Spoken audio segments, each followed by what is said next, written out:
You said that in evolution, it is only kill or be killed. Why then is altruism such a successful evolutionary trait? Yeah. And Yep. the second part of that question is, by what absolute moral metric is a world in which unconditional love is provided freely, by what metric is that a better world than a world where strife and struggle are common? Because it seems innate to the human mind that we are far more developed to contextualize, understand, and remember negative emotions and respond to negative feedback than positive. It seems inherent that we're designed to cope and cooperate around the struggles we go through than through the positives we experience. Why then is it inherently better to have a world where there's some omniscient being that loves us than to have a stark, cold world that just is and that just is experienced? That seems far more richer and fuller to me than to have love subjected upon me by some being who refuses to interact with me. So do you live your life as if life is just blind, pitiless indifference, where you're just going to the dark pit, you're just a bag of chemicals, you don't ultimately have any value or significance? So if there is no God, you're going to have to live that out, and I love that you're basically saying that. So live it out. That's a pretty depressed existence. That wasn't what I said. I think altruism is a far... No, I'm taking your second question. Okay. We got to go. You're very sharp. Sure. We got to go one at a time here. Sorry. Yeah. I'm going after your second point, though. Your first one, it still doesn't line up, man. Yes, there is reciprocal altruism in evolution. Couldn't agree more. But that is all about your tribe. You living for human rights and joining a nonprofit to help those who are completely different than you over in Myanmar or Saudi Arabia, how does that line up with an evolutionary desire? Because I would say it's ultimately selfish, because you're not sticking with your own tribe. We can understand, we can only index about 150 people. And beyond that, we lose significance and it becomes statistics. So we can only have altruism for small group tribal effect. But we can extrapolate that what works in this situation must work on a worldwide scale. That's just an example of intelligence. That's not a refutation of altruism as a trait. No, but it's all about your own tribe. You're But selfish. I'm saying You're that my selfish to trait leave is your the own right. tribe to help other people, because that's not helping your own tribe. Because they're competing tribes, and so by you leaving your tribe You to help just those said- who are far away, I mean, any evolutionary psychologist that I've read says that. I don't know where you're getting yours. Because we can extrapolate the survival of our in an unintelligent mind, the species is only the tribe. But intelligent mind, No, he just wants me to project louder. Back here. the intelligent mind can extrapolate that the survival of the species Yeah. is for more than just the singular tribe. It's for all of the tribes of that same species across the planet. And I'm not saying that's inherently good, because it has caused such horrible situations in our climate and horrible situations in our economies and horrible situations in our government. But that doesn't seem like a refutation of the inherent good of altruism.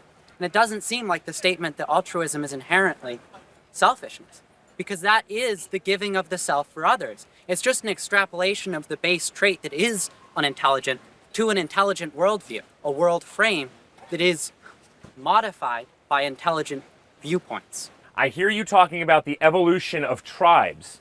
Okay, well then why are Republicans and Democrats so at each other's throats? I'm pretty sure we see some serious tribalism going on in this day and age. Well, you can- It's always there and always will be there until Christ returns to fully redeem this place. There is often far more similarity across divides than within specific right or left denominations of politics. The larger political landscape is just the extrapolation of smaller political tribes unifying across boundaries. So let's say Guy B is in tribe with Guy A and Guy C.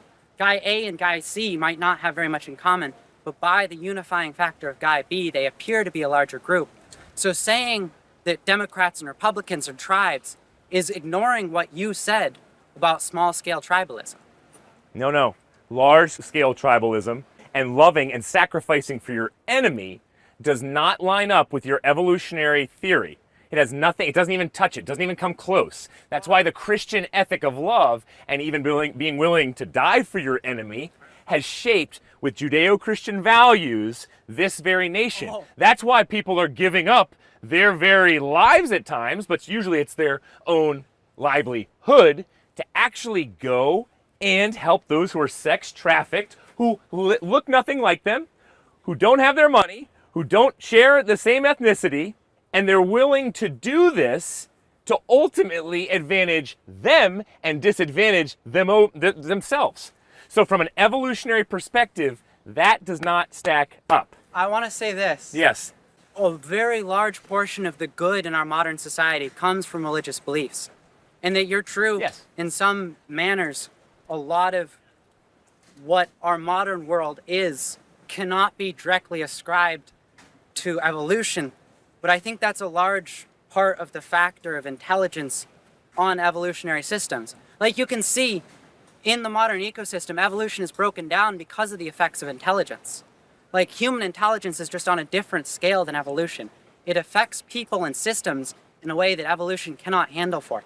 Because evolution is built on long time scale randomness. Yep. And intelligence is so much better at manipulating short scale that it just outweighs long scale evolution on every metric. Right. But that's not an ascription or a refutation for the existence of evolution as an effect. And it's not also not a statement that altruism can't create the world we live in. Altruism is very capable of creating the love between people that we see. You just use intelligence to extrapolate the love for the one you see. Like right now, I love you more than people who are very much more like me across the world. Like I have very much. But what if I hate you? Why would you love me? If I want to come after you and dominate you like evolution clearly claims, the strong eating the weak, destroying, that's what Nietzsche said. That's why Nietzsche said, oh, you Christians, let's get rid of that type of slave morality. It's all about the powerful eating the weak. And that's why Hitler, hold on, that's why Hitler said, I'm going to adopt Nietzsche's ultimate philosophy for life, and I'm going to take the Jews, they're very different from our Aryan race, and I'm going to wipe them out. That's based off of your evolutionary theory. He was consistent. I think you're being terribly inconsistent. Sorry, not to offend you. I think there's some truth in what you're saying, but that is very inconsistent, my friend. And so you have to start to understand, why do I truly love others? I can get to the point of understanding, yes, be kind to others, especially your own tribe, and protect them. But you can be kind within your worldview. Sure, absolutely. You scratch my back, I'll scratch your back. That aligns with evolution. But if a student over there is crossing the street and they drop their backpack and come back and the car is speeding down the street and you jump in front of the car in order to push that student who you look nothing alike, you did not come from the same nation, and you do not have the same socioeconomic background, and you push that student out of the way and get run over by that car, from an evolutionary perspective, you sacrificing your life for that kind of person makes no sense. That's why the Christian faith changed the world. It turned it upside down because the Roman Empire was very consistent in their philosophy. Actually, they were before their time when it came to evolutionary theory. It was in line with that. And so they always said, oh, it's the powerful. You Christians, this dying savior, gross. You love your enemies. That was foreign to every single civilization. It was always about focus on your own tribe and dominate, dominate, dominate. Evolution is the same kind of thing. Do you have certainly within it forms of reciprocal altruism? Absolutely, we agree. But for you to just hop into, I love you, man. I love you. Where do you get that from evolution? How do you get that from evolution? Evolution does, just my last point, and then you go. Evolution does not connect.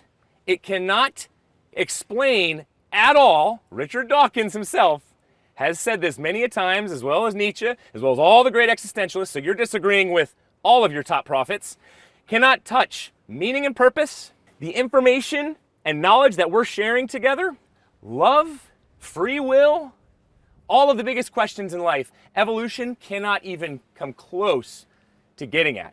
That's one of the reasons why I believe in God, because there's so much immaterial things that you and I share, more so than even focusing on the material things. And so from an evolutionary standpoint, there are endless amounts of holes. Your first point Yes. was that if you were robbing me, Yes. how could I express love for you? If you were robbing me, I wouldn't express love for you. I would shut down, my emotions would turn off, and I'd run away. Okay. When someone's aggressive or angry towards you, you stop feeling love towards them because they're providing you with a negative experience. Okay.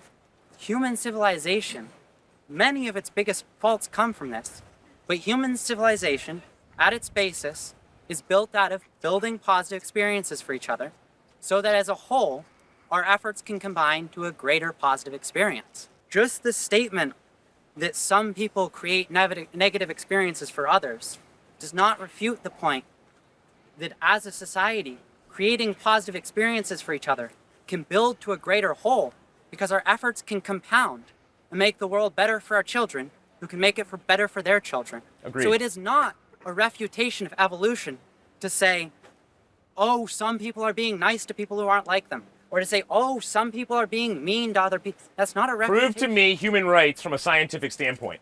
So human rights aren't scientific. It's Science immaterial. doesn't tell you what you It's should immaterial. do. So how, from a scientific basis, do you get the immaterial human rights or this love that you're talking about? It's immaterial. It's built out of the history of human civilization. Can't prove love and why I should live for love. Because it creates positive experiences. Sure, yeah, agreed. That's material. But you can't get a pound of love, my friend. It's I didn't still say you material. could. That's No, but you're pushing evolutionary theory and science, and I'm just talking about, I agree. And I'm just saying, if there is no God, you have a lot of splaining to do. As in, like, a lot. So you said without God, Yes, you can't explain love. love is immaterial. Consciousness, immaterial. So conscious. You and I, information, you can't see the information you and I are sharing right now. It's immaterial. You just have to say, like Richard Dawkins says, I hate the idea of free will. I'm a determinist because we live by our neurochemicals because there is no God. I hate this idea of free will, but I realize I have to pretend, he says, like it exists because I believe I have the capacity to decide whether to go to the loo in there and whether to go get a sandwich in about a half hour from now. I do not believe my neurochemicals are determining me to do that. So what does he say? Free will is an illusion that is not connected to evolution, but it's simply a byproduct. That's an illusion. It was an accident that came from evolution that we live by, but that we really don't have. And so this is my whole point to you. Free will, love, all these great concepts that make sense of life that we live by, it breaks in on you. And you start to say, if I'm just an evolutionist, if I'm an atheist, I've got a lot of beliefs that don't jive with experience. A lot of the reason that love, experience, and knowledge can't be explained by evolution is because there's also a sociological buildup of traits called knowledge acquisition that is not evolutionary, but operates on evolutionary principles, and it is material. It is in the hyperstructure of your brain. Evolution can be explained as a survival mechanism wherein your brain decides what to do by habit, and then it uses a justification because it's a shortcut for negative and positive affecture towards experience memory. So experience, consciousness, the idea of the self, is a way of tagging experiences as positive or negative, as saying they happened to me instead of saying they happened. Yep. So consciousness, love, the reason for societal togetherness can be explained as knowledge acquisition across generations in complex civilizations. Just as religion can often, so I don't want to attack your religion. No, you can. You're not attacking it. You disagree with it. Okay. That's not an attack. I don't buy into the politically correct culture of you disagree with me and that's an attack on my very soul. Thank you. Yeah. Okay, so let's say Christianity. So Christianity, or I'm going, just because of the crowd, can I use a different religion? Sure, go ahead, man. Okay, so take Mormonism. Okay. It started as one person saying a set of rules and beliefs are a better way of operating. Yes. And then in the same way that consciousness pretends it has made a decision so as to get you to catalog it as a positive or a negative experience. Someone who creates a set of rules or actions for how to operate in a society creates a God or a set of justifications. I agree with all that. Okay. But just back it up a little bit. Sure. You didn't say anything I disagree with. Okay. But here's what I would add that you'll disagree with is consciousness, rationality, free will, truth, ethics, all of these are immaterial that started before the experiential. But they You are didn't just learn how to love. You didn't just learn your free will. You didn't just learn your consciousness. You didn't just pick up all these things through experience. I'm sorry, but that is a joke. They are That is a material. complete joke. They can be found in the hyperstructure of the Yes. neurotic architecture. No, they cannot. Consciousness cannot be. I love the last atheist who told me, yes, consciousness, it is physical. I realize I have to be consistent with my worldview, so I have to find a physical understanding of consciousness. So now what we can do is we can hook your brains up to different scans, and you can have a dream state, and your exact dreams about your mother making you a certain meal or a certain potential car accident you get in, we can actually write down every single word and every single action that occurred in your memory. And that's how we explain consciousness. Okay, that's a joke, but I love that he's being consistent at least. How is that a joke? How is that a joke? Because we have not come even close to doing that scientifically. For you to materially write down every single dream I have with every single little detail, that has not been done. And what atheists love to do is they love to make these tremendous leaps in the dark to say, I realize I can't explain consciousness. I can't explain things like memories. So we're going to find ways to somehow fabricate and push our type of worldview in a way where we're going to explain them. It's kind of like scientists right now who are atheists. They say, you know what? Yeah, we can create a cell. We can create a cell. No, you cannot. You have tried for 50 years now in a lab to create a cell. You cannot create a cell. You've come close to splitting a cell, but you cannot create a cell. It has not happened. It will never happen. You need a creator outside of a human being to create something like a cell. You did not come from primordial soup. There is no evidence for that. You can convince me of that, hopefully, if you want me to be an atheist, because you're really proselytizing a lot right now. I'm sorry, I don't mean to try and convince you. I just enjoy the discussion. Well, wait. I enjoy the discussion too, but if you have the truth... I don't think I have the truth. I just have my... You're arguing pretty eloquently right now for your position. I think you believe that you have some type of truth. No. No? I don't believe that the human brain, the way the mind works, is it hallucinates a giant swath of the material, and it only picks up, like, lingually, we're talking about ideas, but we're not, like, explaining the connotations of every word we use.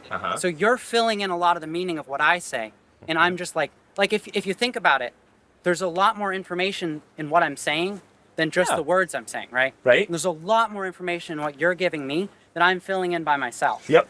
From my own memories and from my own knowledge. A lot of that fabricated knowledge is just fabricated. A lot of it's hallucination that's just trained for what will work in the situation. So we're all hallucinating right now in different ways? Oh, yeah. Most of the human All right, everybody's hallucinating right now. You don't really know if we're here, and you're hearing voices. That's a hallucination. Yeah. Yep. So everybody's hallucinating and delusional right now.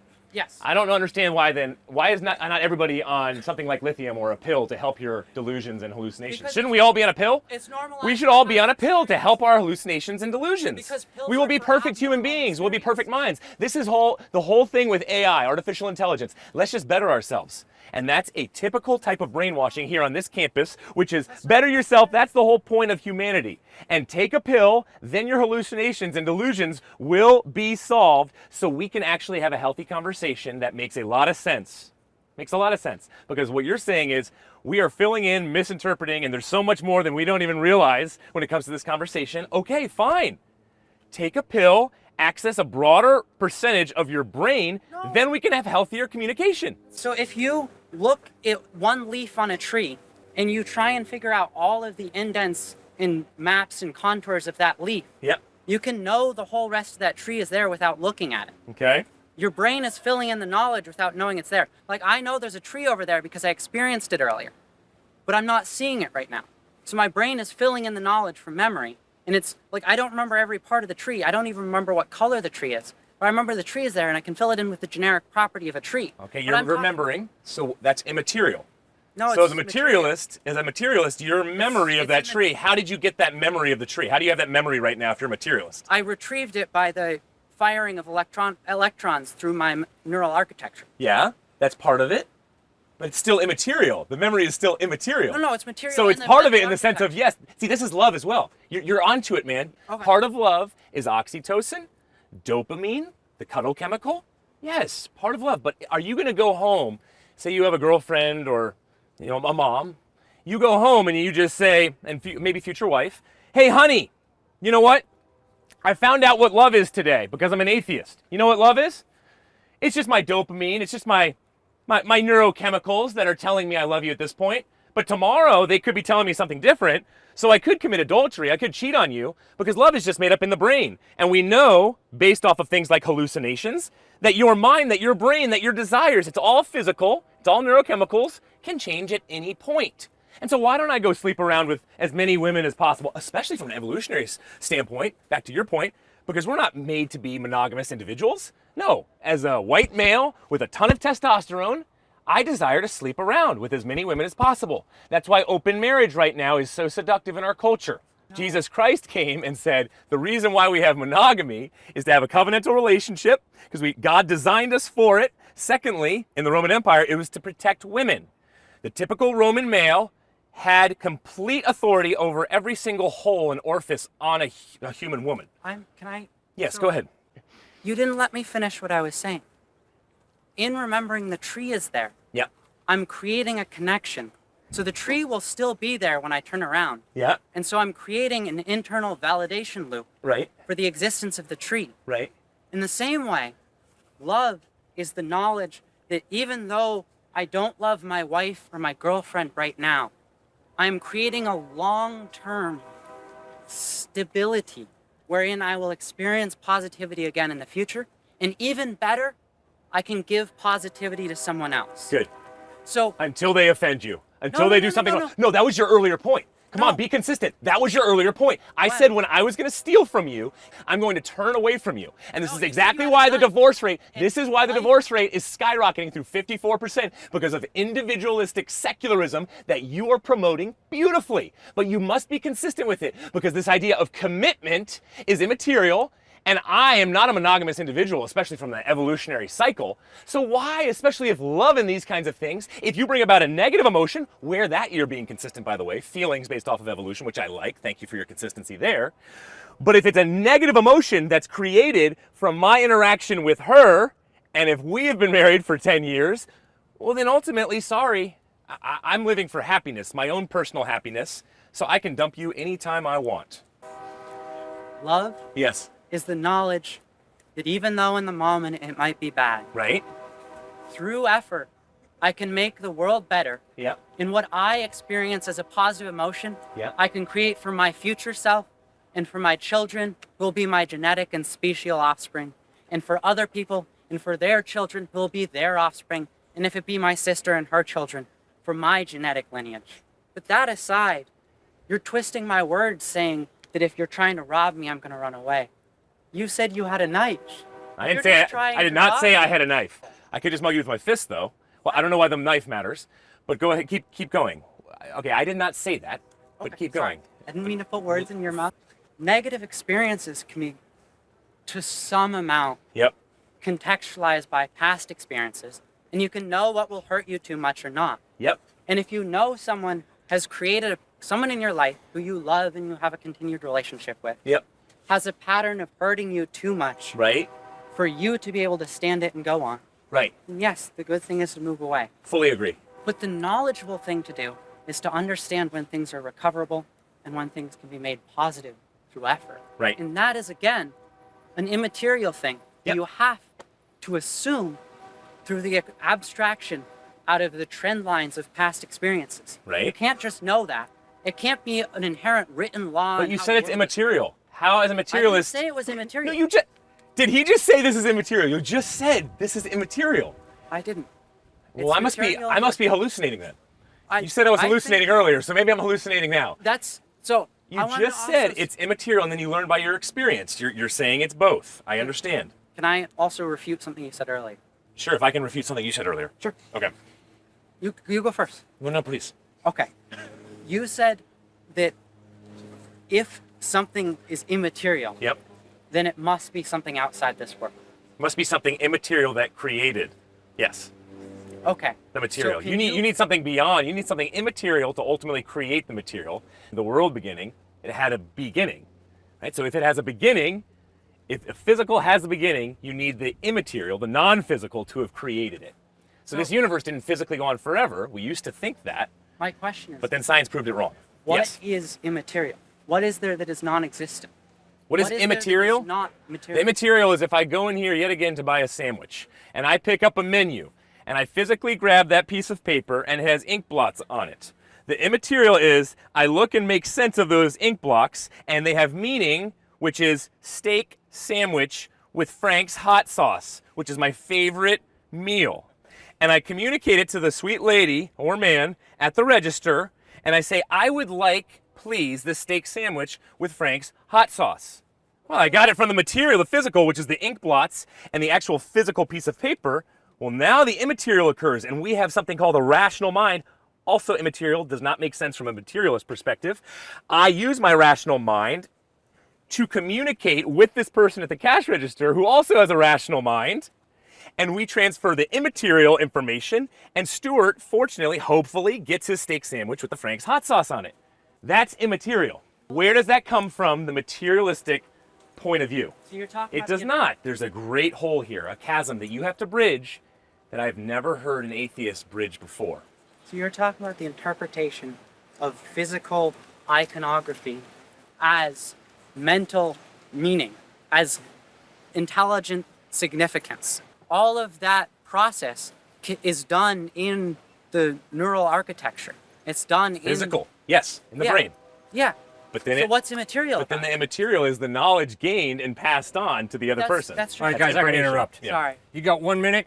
You got 1 minute. Summarize succinctly. All We got right? the referee here. Come Both on, let's of you. go. Let's go. What's your main Summarize- point? What are you trying to communicate out here? My main point is that I love discussion. In this specific conversation, my main point is that I think that often things can be explained. Although we might not know the answer yet, we can find a way to explain it. And if we cannot explain it, that does not automatically mean we must jump to an assumption of some creation. Not to say that it might not be created, but that to jump to a creationist explanation is to ignore the fact that it might be unexplainable or there might be an explanation we don't know yet. And that's why we live by faith from evidence. I've heard from you a type of hyper-skepticism, and I would encourage you to be skeptical about your hyper-skepticism. Don't just be this free thinker. Be one who thinks freely, but based off the evidence, what leads you to the truth.